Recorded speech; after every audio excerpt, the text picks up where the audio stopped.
Sheetal JICA food ब्लॉगमध्ये तुमच्या सगळ्यांचं स्वागत आहे. आणि आज आपण बनवणार आहोत क्रॅब मसाला. क्रॅब मसाला म्हणजेच खेकडा मसाला. तर तुम्ही जर बघत असाल याचं क्रंच आणि व्यवस्थित शिजून आतमध्ये जे फिलिंग वगैरे आहे ते एकदम परफेक्ट झालेलं आहे. आणि जो मसाला मी महाराष्ट्रीयन मसाला आहे ॲक्च्युली हा, त्याच्यामुळे जो टेस्ट आहे तो एकदम अप्रतिम आलेला आहे. तर चला मग सुरुवात करूयात. पहिल्यांदा हे जे खेकडे आहेत ना ते तुम्ही स्वच्छ धुवून घ्या.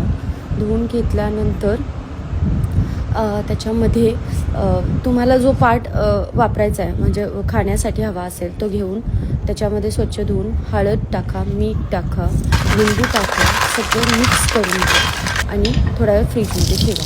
आता इथे आपण मसाला बनवणार आहोत.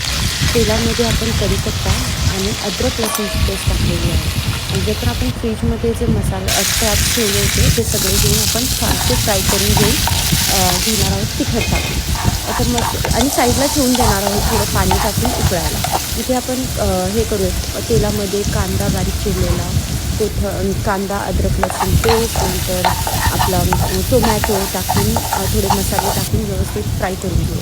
आणि हा जो मी मसाला टाकलेला आहे तो चिकनला जो आपण काळा मसाला वापरतो महाराष्ट्रीयन पद्धतीचा तो टाकून व्यवस्थित थोडं पाणी टाकून सगळं मिक्स करून घेऊया. पाणी टाकल्यामुळे कसं होतं तर जे मसाल्यामध्ये जे आपण मसाले जे टाकलेले आहेत ते सगळे व्यवस्थित मिक्स होतं.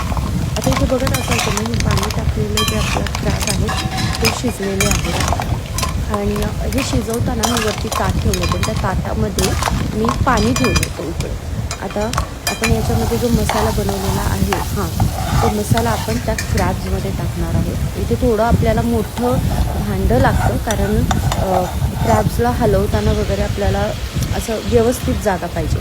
आणि ते जे मी ताटावरती पाणी ठेवलेलं होतं ना उकळत त्याच्यावरती तेच त्या कढईत टाकून त्याच्यातलं पाणी हे सगळं त्या आपण खेकड्यामध्ये टाकणार आहोत आणि व्यवस्थित मिक्स करून घेणार आहोत. म्हणजे जो हा मसाला आहे ना व्यवस्थित मिक्स होईल. थोडं 5 मिनटं झाकण लावून ठेवून द्या. तुमचा हा क्रॅब मसाला एकदम टेस्टी, स्पायसी आणि one of the best is ready. आणि ऑफकोर्स माझ्या चॅनलला सबस्क्राईब करायला विसरू नका.